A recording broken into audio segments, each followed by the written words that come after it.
નમસ્કાર. આનંદીબેન પટેલે હલાવી નાખ્યા. આનંદીબેન પટેલનો વિડીયો શેર કરવામાં આવ્યો અને કહેવામાં આવ્યું કે પરમાધ્યા જ્યોતિષ પીઠાધીશ્વર જગતગુરુ શંકરાચાર્યજી મહારાજની પ્રેરણાથી આદરણીય ગોભક્ત આનંદીબેન પટેલ એ આજે સાંસદમાં ગાયને રાષ્ટ્રમાતા જાહેર કરવાનો મુદ્દો ઉઠાવ્યો હતો. તેમજ શંકરાચાર્યજીની પદયાત્રાનો પણ ઉલ્લેખ કર્યો. તેમની માંગ છે કે ગાય માતાને રાષ્ટ્રમાતાનો દરજ્જો આપવામાં આવે અને ગાયોની હત્યા પર પ્રતિબંધ લાદવામાં આવે છે. તેમણે વધુમાં કહ્યું કે ગાયનું દૂધ ખૂબ જ ફાયદાકારક હોય છે. કુદરતી ખેતીમાં ગાયના છાણની જરૂર પડે છે. પશુઓની ખરીદી અને વીમા પર જીએસટી લગાડવામાં આવે છે, તેને તાત્કાલિક હટાવવામાં આવે. લોકસભામાં આનંદીબેન પટેલે શંકરાચાર્ય અવિમુક્તેશ્વરાનંદ સરસ્વતીનો ઉલ્લેખ કરીને આ માંગ કરી.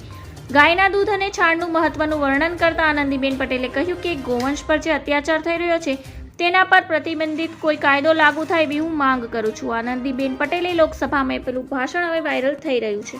ધન્યવાદ. જય હિન્દ.